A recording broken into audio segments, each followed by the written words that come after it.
A family tragedy 16 years ago is the push that a local father uses to educate others on postpartum depression. Yeah, Randall Barkley says his wife killed their children and then herself. 10 years size Deanna Bettineschi spoke with him. And Deanna, he says he wishes that he could have seen the signs that she needed help, Deanna. And he says he knows he can't go back in time, so now he's making it his mission to do what he can to help others right here in our community and around the world. It's here in Randall Barkley's Norfolk barbershop that he talks with people about their everyday lives. But there's a specific topic about his life that usually comes up. I was married to Sunita Barkley.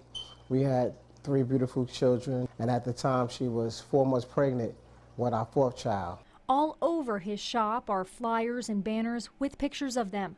It's a topic that's painful for Barkley to talk about, but one he says is important to share. One that happened 16 years ago. I cut the news on, and they tell me that my wife drowned my kids and killed herself. Barkley says the Sunday before his family died, he remembers vividly. He had been living elsewhere for about a week because he and Sunita had gotten into an argument. That Sunday, he came to visit his kids at their home. They went to go grab their bikes, and so in the process of me doing that, she said, "No, you get out."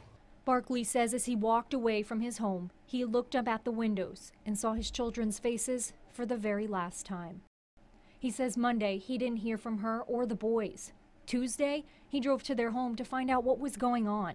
It was police everywhere. The other detective said, "Listen, your whole family's dead." He looked up into the windows of his home where he last saw his children's faces. All I could see is somebody taking pictures, flashing lights in there, and I'm sick. Barkley says it was only later on that he learned his pregnant wife, Sunita, drowned their 3 young children and then jumped off a bridge to her own death. I was in denial. I was upset. I was not accepting it at all. It's that painful day back in 2002 that Randall Barkley says will haunt him forever. And it's the years leading up to that day that he also thinks about all the time, too. Barkley says he loved Sunita, but they did have their issues. Barkley says there had been a charge of domestic violence against him in the past. He says they still tried to work on their relationship to make it better. Looking back, he also tried to think of how he could miss the signs she would do something like this. I just felt like I let my kids down. I let them down, you know, and I let her down. And I tried to take my own life 3 months later. Years later, Barkley began writing about their relationship, which he found to be therapeutic.